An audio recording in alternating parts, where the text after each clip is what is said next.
All right, it's recording. Okay. All right. Should I introduce myself? Sure. Right?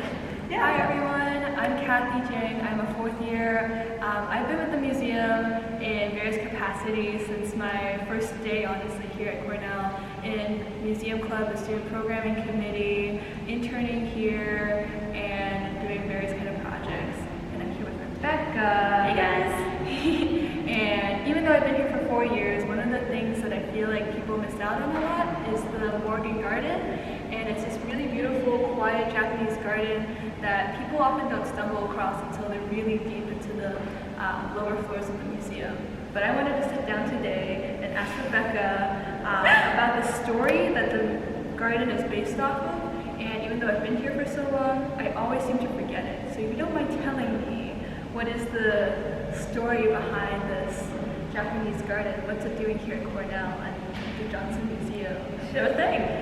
So I think, where to start? Do you want to hear about the history of Cornell and gardens, or do you want to hear the story of the Glen itself first? What if we start with the story of the Glen and then move outwards? Sounds good. All right, we'll do that. So I guess I'll introduce myself real quick.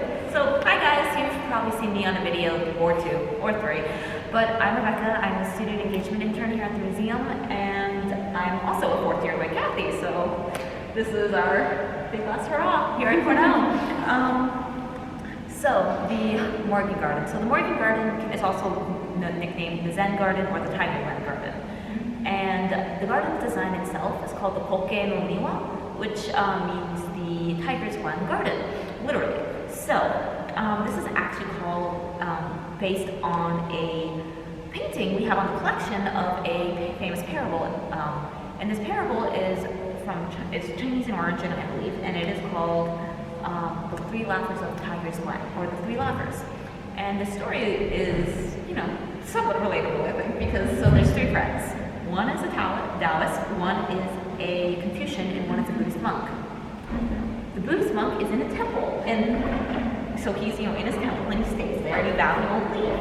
So his two friends are missing him, so they go to say hi, and as these things happen, they chat, and they get carried away, maybe a little drunk, who knows, and they kind of lose track of time.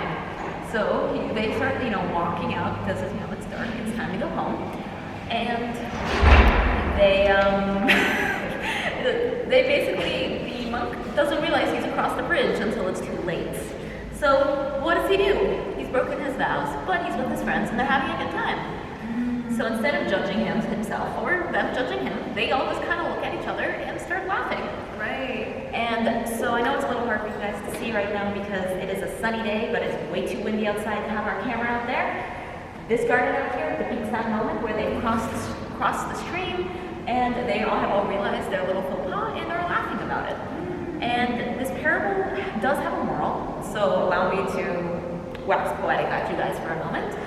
And the moral is essentially that through mutual understanding and overcoming our differences, basically a more positive and more accepting society can be made. So three friends from three different religions, three very different walks of life, even when one makes a major mistake, they all are like, we're just gonna get through it. We're gonna work through it together.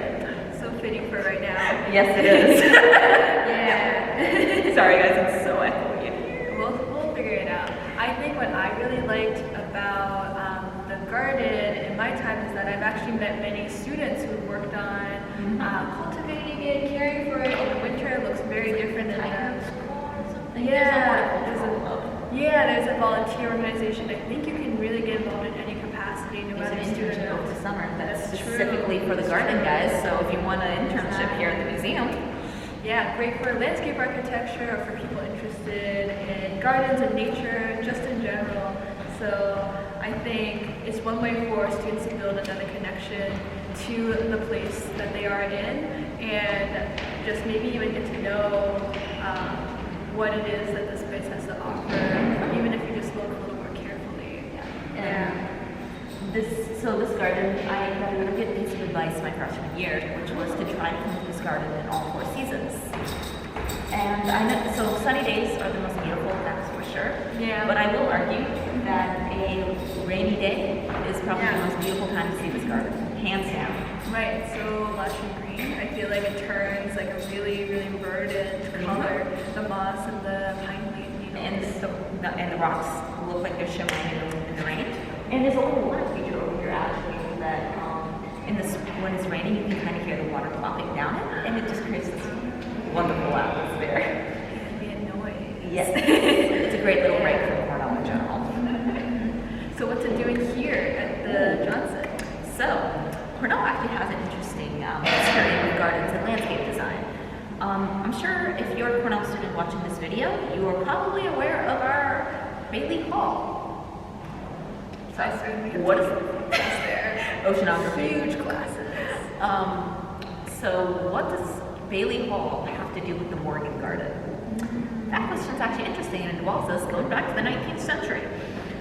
So at that time there was a man named Liberty Hyde Bailey, and Liberty Hyde Bailey, to make his story really, really short, essentially started this movement, often referred to as the Holy Earth movement, but it essentially adopted and promoted this very almost sacral approach to the human relationship and the earth via the garden, and the garden as being this space for that interaction and is sort of almost a sacred space, which does have a lot of give and take with Zen gardens and precepts in Zen architecture and philosophy. So that made the choice of a Zen garden in particular very fitting. But the reason why I bring up Liberty Hyde Bailey is because he was very influential here at Cornell. If you've ever had the chance to walk around our campus, you'll notice there's just gardens everywhere. We have so much landscaping, it's amazing. And a lot of that is because of his influence here at this school and a adoption of a lot of things, or not necessarily adoption, but his ideas have made an influence in the campus very much as it sprung up, continuing that tradition of gardens. So not only do we have Liberty Hyde Bailey Hall, we have our Morgan Garden, and if you ever get the chance to walk around, you'll get to see all of our gardens too. Absolutely.